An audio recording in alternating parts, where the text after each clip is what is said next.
Well, it's 6 days after the last dacha video, and we're looking at the plum tree.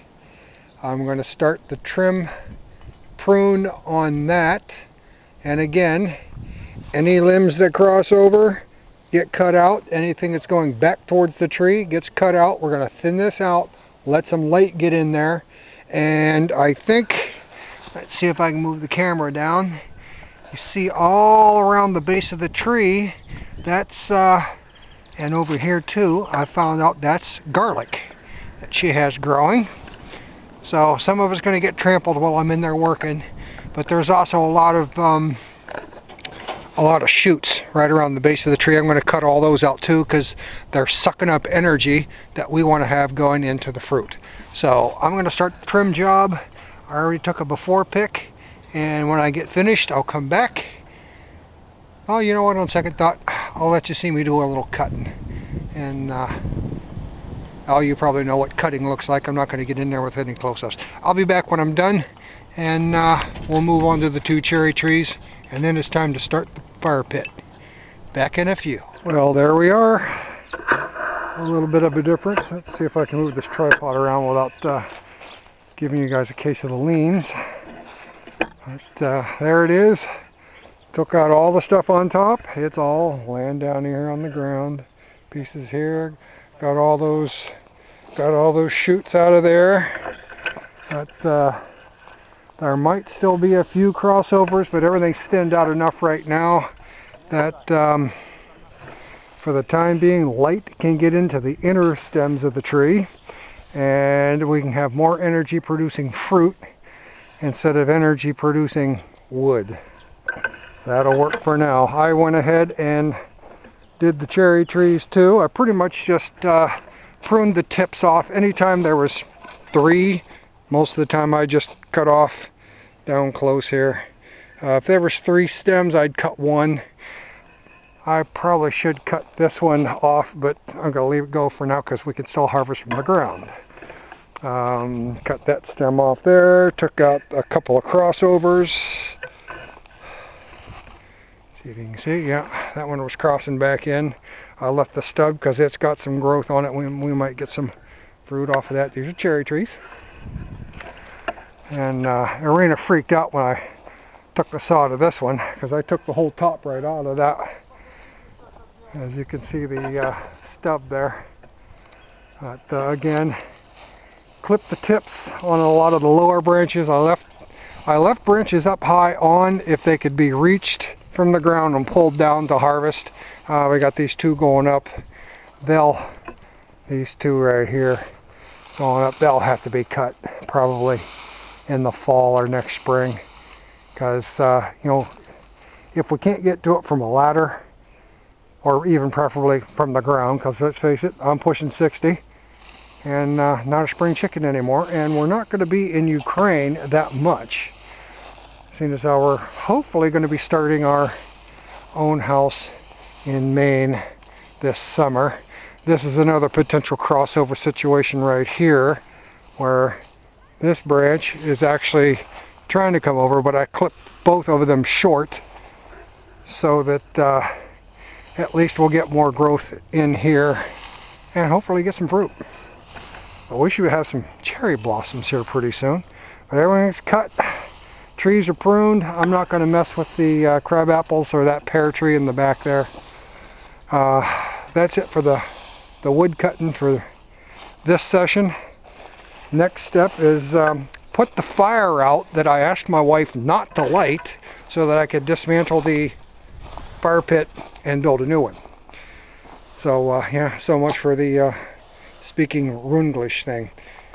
So yeah, I'll be back shortly, and probably the next view will be the new fire pit. Later. And we have a fire pit with a merry blaze. So it worked. Looks like she's got a pretty nice draw. Went with the high back, and you can see I actually left a spot open in the front so the air can go in, and it goes rolling right up the back side there. This is mortarless. I just laid the bricks one on top of the next, This was stuff that was on hand on the lot here. But there we go. We got us a fire pit. All we got to do now is bring some food with us next time and have us a little barbecue. Alrighty, that's it. Catch you later. Yeah, there always seems to be something else.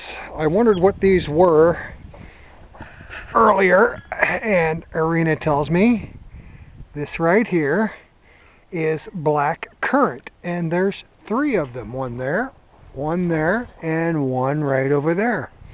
Black currant, if you're not familiar, are kind of like blueberries. And as you can see now, they're kind of like blueberries. They taste a little bit like blueberries. They look a lot like blueberries. We get them here in the freezer case in the supermarket. I thought they were blueberries until I was corrected after that. But yeah, pretty cool. We got some here. Would love to have some more. They're a great. Am I on in there? Yeah, they're a really good homestead orchard addition, because once you get them established, you're all set. Put a dozen plants in and let them go, along with some blackberries and raspberries and your orchard trees like we have all set here, and good to go. As you can see, the fireplace is doing a bang-up job getting rid of the leaves, and maybe the next video here will actually have smoke. We'll actually have a cookout thing going on. But yeah, it works pretty good. She has a really nice draft to it. Pulls in the bottom real good. Just don't pack the stuff in too tight. Good stuff. Back later, gang. I told you I'd be back later. I wanted to share with you a flea market find as soon as Arena's done banging around over there. But this is a one-person bucking saw. Found it at the antique bazaar a couple weeks ago. Let's see if I can get this strap off of it. Yeah, I'll just put that there. But yeah, she's in pretty good shape. Came with the handle and everything. Let's see, which direction does the handle go? Maybe the handle goes the other way. I forget. Let's see if I can do this without cutting my hand off. Yeah, it needs a good tap. But I haven't used it yet. But I thought that was pretty slick for about $1.40. And I think the teeth need to be set, but they have been sharpened, so this baby would probably cut pretty good. And I got some wood over there. Maybe we should try it out. What do you think? Let's see what we got. Alrighty, first time to cut. This is some green plum, I believe. So let's see if I can get this thing situated.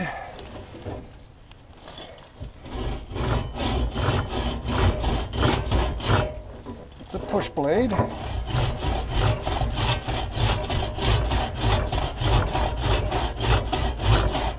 Well, that's not cutting too bad at all. Could buck up some firewood pretty quick with this.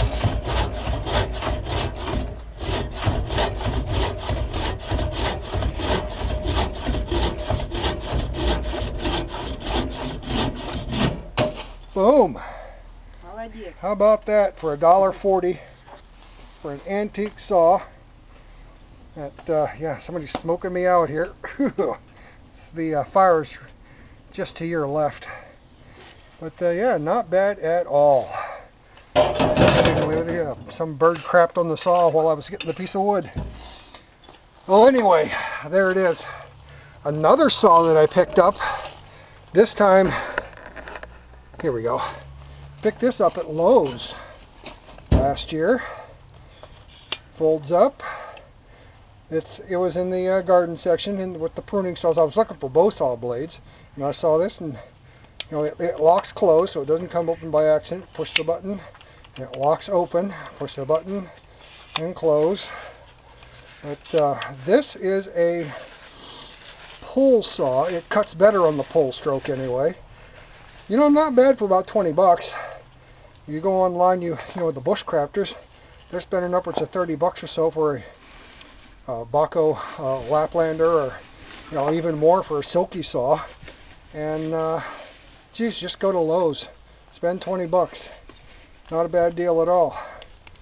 And all of the pruning that I've done here, I did with this saw. It's really nice because it fits right in your back pocket. You can climb the tree, get up the ladder, and do whatever you want to do. Well, that's it for the product review. And I have a couple other flea market finds that I want to share with you, but I'll do that when we get home. And yeah, you're probably gonna like some of these things. Good homestead tool right there, both of these. Good to have. You can stick this in your pocket and go do whatever. If you're a bushcrafter or you know, a wild camper, you know, fits in your. It don't weigh nothing. Fits right in your pack. Good stuff. Okay, later, fans.